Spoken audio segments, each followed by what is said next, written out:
Ben Shapiro discusses President Joe Biden's speech announcing his withdrawal from the 2024 presidential race.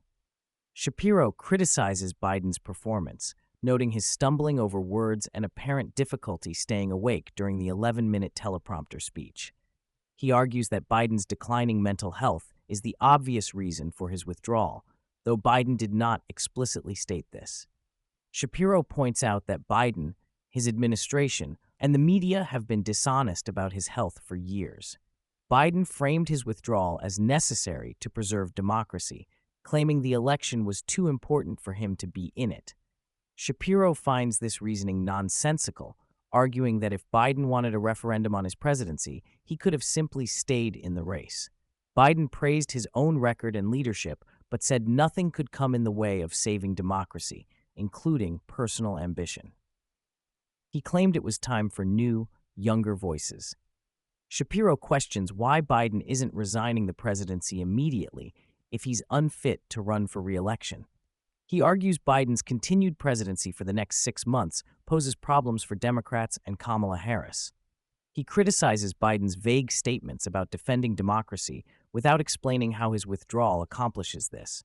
He sees Biden's rhetoric about democracy being at stake as dangerous, potentially inciting violence against political opponents. Shapiro discusses how the Democratic Party and media have quickly pivoted to enthusiastically supporting Kamala Harris as the new presumptive nominee. He notes the stark contrast between recent critical coverage of Harris and the current glowing praise.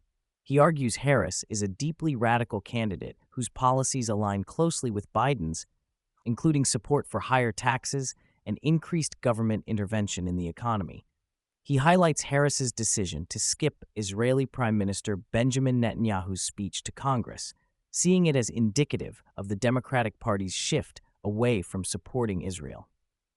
Shapiro connects this to broader changes in the party's base and ideology under Barack Obama's influence.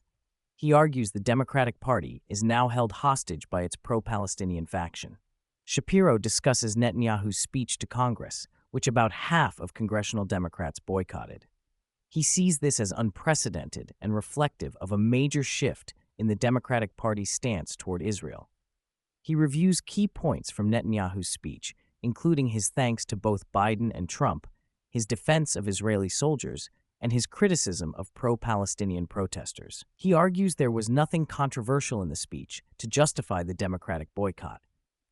Shapiro connects the Democratic boycott to pro-Palestinian protests outside, where demonstrators burned American flags and vandalized monuments. He sees these actions as indicative of the radical elements now influencing the Democratic Party, arguing they will likely support Kamala Harris.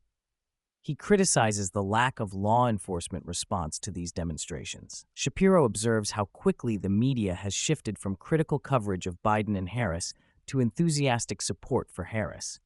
He sees this as part of a broader pattern of media bias in favor of Democrats. He argues the Democrats and media are attempting to rewrite history, particularly regarding foreign policy successes and failures in the Middle East. He contends they must find ways to discredit Trump's Middle East policy while defending the Obama-Biden approach, which he views as a failure. Shapiro concludes that the Democratic Party has taken the wrong side in the Middle East conflict. He argues their foreign policy under Obama and Biden has been a failure, particularly regarding Iran.